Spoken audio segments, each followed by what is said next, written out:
mean, it's just basketball. At the end of the day, it's just basketball. Like and subscribe. Like and subscribe.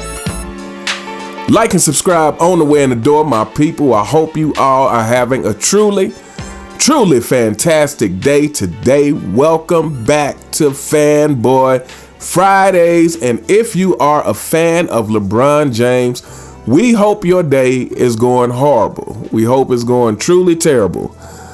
This is not the channel for you. And so without further ado, we're going to get into this topic. You guys have probably seen content creators cover this already. Shout out to Man Down Sports. Shout out to Phenomenal Fitness. I watched both of their videos on this earlier this week, but I said, you know what? I'm going to save this video for Fanboy Friday. It's only appropriate since the subject of this video is a platinum member of the CFL and Draymond Green, you know, somebody who continuously caps for LeBron at a high level. But before we get into this, I just want to say this to you fanboys out there. I'm not sure what's going on in the 4 and 6 kingdom, but the takes you guys have been given lately have been utterly ridiculous. I don't know. You might need to get your affairs in order because it appears that the kingdom is falling down and you guys are getting desperate out there because these takes are just, it's really no words for them. So without further ado, let's go ahead and get into Draymond Green's comments about LeBron versus Jordan. Some more questions. Subscribe. We hate the Jordan and Bron debate, but I just want to ask you, like, what separates them on the court to you? What separates them on the court to me make you give Bron the push? What separates them on the court to me is, I think, number one, Bron's intention to make people better. The guys that LeBron has made better, like, did you see them play without him? Yeah, facts. Like, come on. But he was an all-star with Bron. About Boobie Gibson. Exactly. His household name. And he was intentional about making those guys better. No. MJ made guys better just because of how good he was. Yeah. Okay, so let's start right here. So many things wrong with what Draymond said. First of all, he says LeBron James was intentional about making his team better. First of all, let me say this. Let's say if you are a manager of a business and all of your employees are capable of managing the business just as well as you are, you don't get the same amount of credit for a manager that has to come in and actually uplift the employees. And this is LeBron James. LeBron James has only won. And because fanboys, here's the important thing that you need to remember. Unless you win, it really doesn't matter. So LeBron James has only actually won with players who were superstars in their own right. With players who, like D Wade, who had already won before him, without him, who didn't need him. LeBron James has only won in situations where he could really be swapped out for another superstar and get the same result. I mean, I've said this in a recent video. I mean, think about if you replace LeBron James on that Miami Heat team with Wade and Bosh. I would argue that there's plenty of stars you could have plugged in and got a better outcome than with LeBron. There are stars you could have plugged in arguably, and I for sure would have got 3 out of 4 championships. But, you know, there's probably some that might actually got them the 4 out of 4 championships that they were together, maybe even more than that, because if it was a different star, they probably wouldn't have left after 4 years, unlike LeBron James, after promising the fans not 1, not 2, not 3, not 4, not 5. Now, they brought up Boobie Gibson and saying LeBron James made him better, but here's Boobie Gibson's numbers playing with LeBron James. First year, he averages 4.6 points. Second year, he averages 10.4. Then he goes back down to 7.8. Then he goes down to 6.3. And of course, we all know after that, he was abandoned by the so-called king, by the so-called guy who is supposedly overcoming the same kind of obstacles as Michael Jordan, by the guy who supposedly has had it harder than anybody else in the history of the NBA, according to the media. So now let's take, Boobie Gibson is always someone who I thought, I was like, you know, if Boobie Gibson could have played with Michael Jordan, to me, Boobie Gibson would have been someone on par with like a BJ Armstrong. You know, someone who could have been a vital piece to a championship team. But anyway, so here's BJ Armstrong and his numbers with Chicago. He starts off averaging 5.6 points. Then he goes up to 8.8, then 9.9, then 12.3, then 14.8, and then 14 the next season. After that, he was traded to the Golden State Warriors. Now, to me, those are numbers indicative of meaningful change, of actually getting better and better throughout your time. And we all know that Michael Jordan didn't accept anything less but the best from his teammates. So to say LeBron James intentionally made his teammates better, I mean, first of all, now that we have hindsight over LeBron's whole career pretty much, because what he's doing now is just a mockery of the game. LeBron James needs to retire. What he's doing now is just like, yeah, it's just a mockery of the game. This whole playing with his son, whatnot, it's just some ammunition for his fanboys to try to prop up his fake GOAT case. But, you know, looking back over LeBron's career, like I said, we see now that the whole system thing is a dictatorship. So again, I've said this, and I'm gonna say this again for you fanboys. LeBron James, while people talk about Kobe being a selfish player, talk about Michael Jordan being a selfish player, LeBron James is actually the true selfish player in this. That system is the most selfish way of playing basketball that you could ever play, because it's a dictatorship. It is literally LeBron James deciding everyone's fate. It is LeBron James deciding everyone's stat for the benefit of propping up his stats. Again, it's him standing there with the ball saying, oh, okay, what my stats look like? Oh, I need to score here, so, you know, pad my stats. Oh, what my assists look like? Oh, I need a couple of assists. Let me throw to somebody, you know, who's hopefully a good shooter. And if they're not, I'm going to blame them and look at them like they're crazy if they miss a shot. But then I'm going to get on the post-game interview and say, well, you know, I always make the right play. And so, you know, even though he missed 10 threes in a row this game, I'm going to go back to him next game. And when he hits, I'm going to rub it in everybody's faces and say, see, I told you I should just keep trusting my teammates.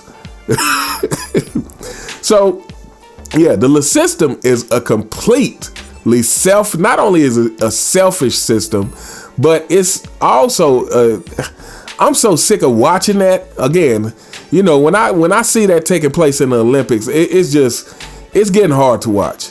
Like, this guy needs to go. This guy needs to go ahead and retire that ridiculous way of playing basketball that has infected the NBA. But anyway, let's continue. It wasn't like, I think this way, so I'm going to do this to get this guy this. No, you just so good that then that guy can get off of how good you are. Yeah. And I think that's a different thing. I also think a 2-year break in the middle of a crazy run is like, that's heaven on earth. Like, all right, so before we get to the 2-year break that all fanboys like to call it, never mentioning the horrible way in which Michael Jordan's father was deleted. So he basically doesn't want to give credit for Michael Jordan making his teammates better, because he says Michael Jordan was just so good. he was just so good that it just made his teammates better through osmosis.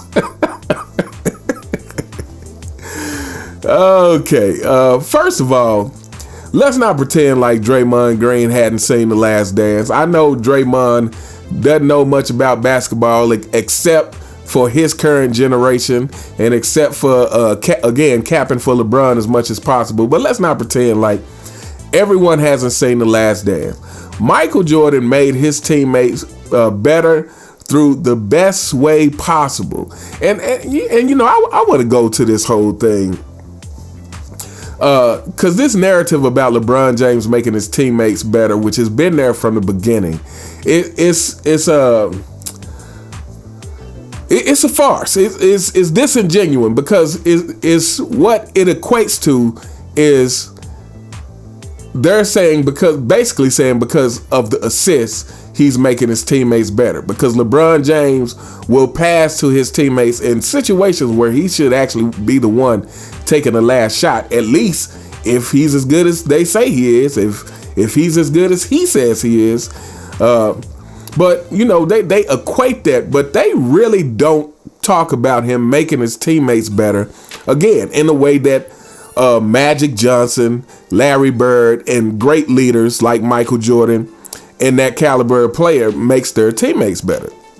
And that is through holding them accountable by, you know, making sure that they practice hard, by holding them accountable in practice. Again, if you seen The Last Dance, you heard Michael Jordan, you know, yelling at Ron Harper, yelling at Horace Grant, yelling at Tony Kukoc, Scott Burrell. You know, you heard him holding these players accountable in practice, and basically what it came down to is like Michael Jordan was serious in practice. You know, it was basically getting on people for stuff like being lackadaisical in practice. Like, make these cuts like we are in Game 7 of the playoffs. Like, you know, when I heard him say to Ron Harper, like, what are you waiting for? Now, they didn't say, they didn't show the context of what he was saying, so I didn't know if he was, you know, late making a cut or trying to get around the screen or whatever it was. But he was like, you know, Harp, what are you waiting for? And so this is the urgency of that Michael Jordan practiced with. So again, this is truly making your teammates better. And you know, I've said this before, and Phenomenal Fitness and Man Down Sports did a good job of explaining this too. Y'all should go check out those videos. But I said this before. It's just like this. If you are running a business, or, you know, let's say there's a failing business and someone brings in a manager to turn the business around, to turn this failing business into a well-oiled machine and get it making money. Now, who is actually the better manager? The manager that comes in, and as long as the manager there, everything is cool. But the moment the manager leaves, the whole business falls flat again, or the manager who comes in for a few years and when he leaves, the business is still successful. That is how I have always explained when Michael Jordan retired after the first three-peat. That is how I have always explained that, because you know, people want to talk about, oh, well, the Bulls still won, what, they won 55 games or something, or 57 games the year after Michael Jordan retired. I'm like, yeah, because that his teammates actually learned how to win from him. That's why they actually still did well. But as we can see by the second year, you know, Scottie Pippen was begging for Michael Jordan to come back. And, you know, because he got to see the pressure that you have to be under to be the actual leader of the team. He got to see the responsibility and the accountability and the criticism that you get for, you know, yes, you get the praise for the wins, because Scottie got a lot of praise that season, but you also get the you got to take accountability for the losses. You get the criticism for the losses. And Scottie saw that is not an easy place to be, which is why he was putting his shoe up, putting his Jordans up to the camera, signaling for Michael Jordan to come back. But yeah, so the fact that the Bulls were able to still do well, even when Michael Jordan retired, that is a sign that they actually learned something from Michael Jordan. And the fact that LeBron's teams, falls apart when he leaves, that shows you that these players didn't learn anything from playing with LeBron James. Again, that just shows you that LeBron James is in complete control. That just shows you that little system is a dictatorship. And that just shows you that LeBron James only has one. He's a very one-dimensional player. He only has one way and I don't even want to say that he can be effective, because it's only been effective when he's had other managers to help him run the business. It's only been effective when he's had other superstars on the team who were pretty much just as great as him or greater than him in other ways. So, yeah, let's continue. To have 2 years off from this thing that we do in the middle of a run and then come back and keep you can't act like he just went 6 in a row. But he went to go play baseball though. Okay, yeah, like I said, this part right here, every time one of you ridiculous members of the CFL or members of the 4 and 6 Kingdom say this as if it was just some kind of vacation, again, leaving out the fact that his father was deleted in a horrible way, it just lets me know that you guys are desperate and have no integrity at all. But on top of that, let's get down to the fact of the matter of this. Even after he retired his first time, though, you guys do realize he had already three-peated once.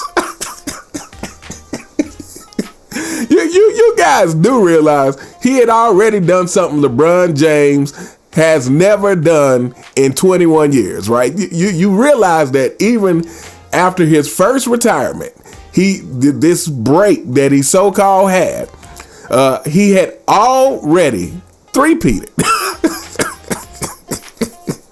I mean, so what is your case? I mean, let's say Michael Jordan's career stopped there, and LeBron James has 4 championships to you fanboys, 1.5 to me and the rest of the world. Let's say LeBron has the 4 championships to you fanboys. It is still diminished by not only how he got them, but how spread out they were. And again, the fact that he's never three-peated with these super teams. I mean, fanboys, this is really a serious hit to that legacy, especially when you're comparing it to Michael Jordan. I mean, you put together these ridiculous teams and you haven't managed to three-peat once. That's unacceptable. It should be unacceptable to you guys. But yeah, like I said, the fact of the matter is even when Michael Jordan retired the first time, he had already three-peated. He had already done something that your king has never, will never, could never do. So, that point is really neither here nor there. And came back in a crazy sport. I love baseball. I'm a big Yankee fan, but they body ain't going. They play a lot of games. Yeah, they body not going. All right, but imagine you take 2 years off and you don't pick up a ball, and you start doing something else, trying to be good at that. You start playing pickleball, and you like, fuck it, I'm gonna go all in on pickleball. I agree. By the way, I ain't Michael still Jordan. the best in the world. But you still the best in the world, bro. When you come back, but I mean, I want to be like Mike. That's Michael.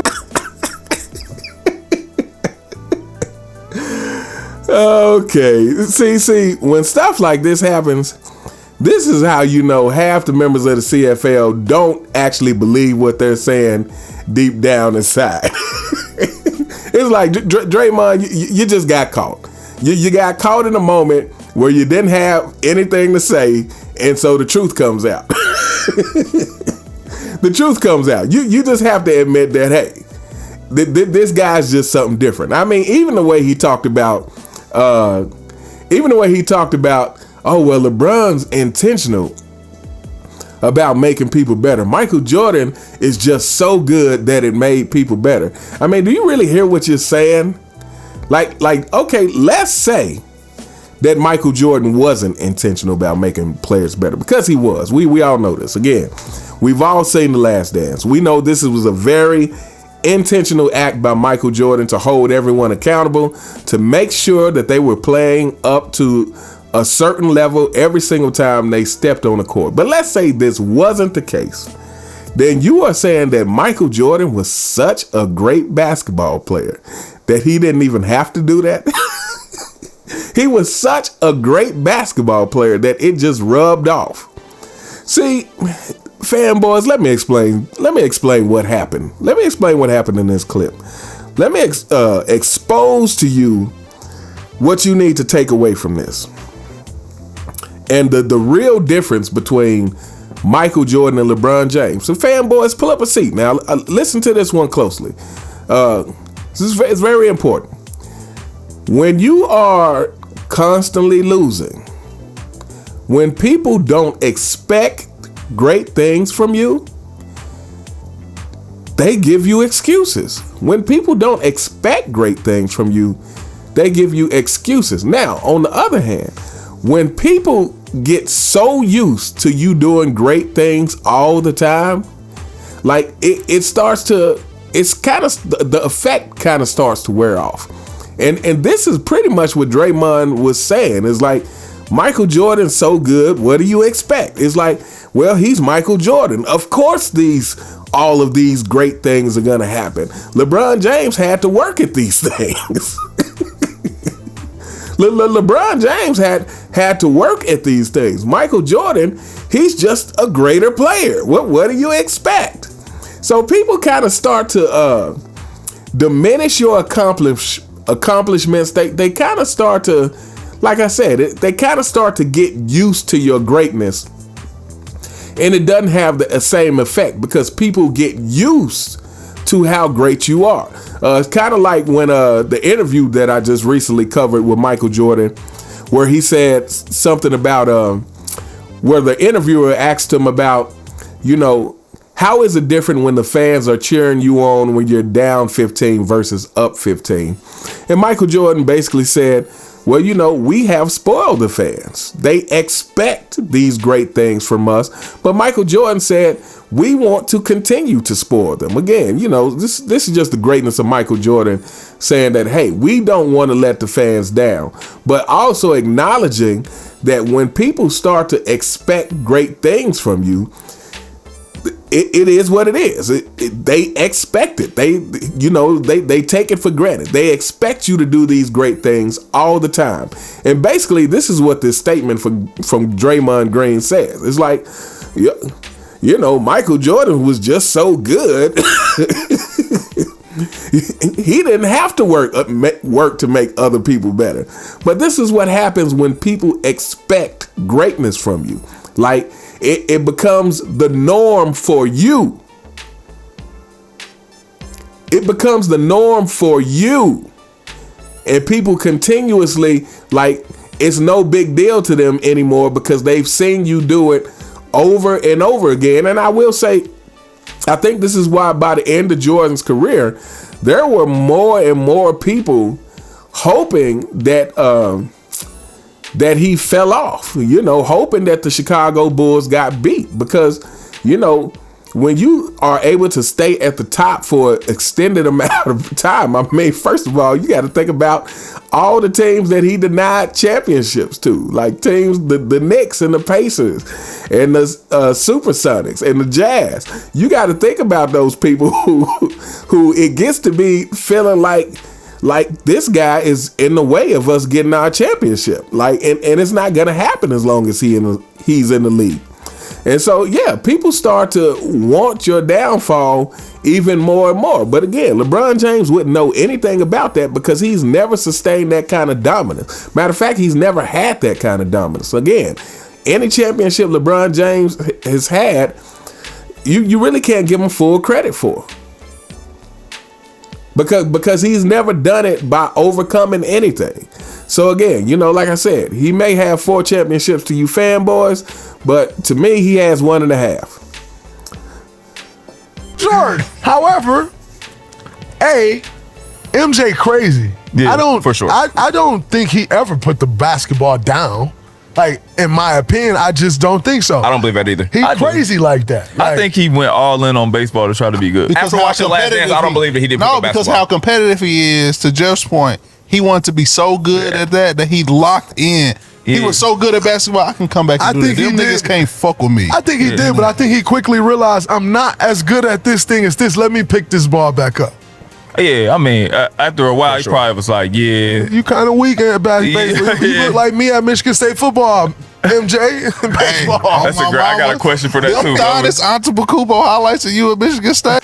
All right, so we gonna hold up here. They kind of go off onto some other stuff after this, but yeah. So and this last part of Draymond and the rest of them talking. See, to me, this lets me know that hey, you fanboys out there, you know who the real deal is. They start talking about Michael Jordan's competitiveness. Draymond Green says MJ is crazy, and I feel like the MJ fan is starting to come out at this point in Draymond Green. And like I said, to me, it's like, that MJ's level of competitiveness is on a not normal level. And when I say a not normal, I'm not talking about not normal for the average person like me and people, and probably most of the people who watch this, but not normal for the top level of basketball players. It's not normal for an NBA player. This is what made Michael Jordan him, is that his level of competitiveness exceeds what you would think is possible. And Draymond Green and Shannon Sharp and Keyshawn Johnson and the rest of these members of the CFL, Kendrick Perkins, take your pick. Nick Wright, Chris Broussard, and I say Chris Broussard now because we found out recently that he's represented by Clutch for some reason. All of these guys know. When it comes down to it, all of these guys know in their heart that the difference between Michael Jordan and LeBron James is a distance that can't be traveled by you fanboys. It's a difference you guys. It's a distance you guys can't cover. You can bring up any stat and accolades you want, but the distance can't be covered. The distance is that great. And all of the members of the CFL, they know this deep inside. It's just when you get so used to capping for someone for so long, or I should say, when you get so used to trying to convince yourself of something is not true, that what inevitably at some point the truth is gonna start to slip out of you.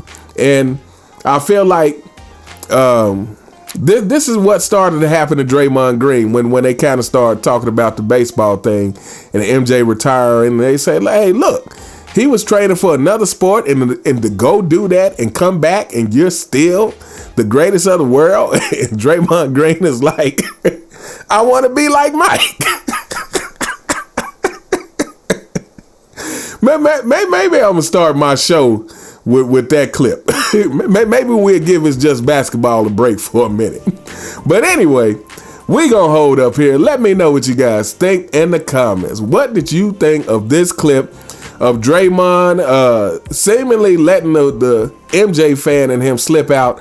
What did you think of the ridiculous take that he tried to give, saying LeBron James was intentional about making people better, and and MJ just happened to do it because he was just so great. MJ was just so great that it just happened. Again, Draymond Green, are you listening to yourself talk? Like, you fanboys are running out. You're running out of time. You're running out of excuses. You're running out of any halfway believable attempts at propping up your king. But anyway, let me know what you guys think in the comments. You all have a truly fantastic day, and I'll see you next time. All right.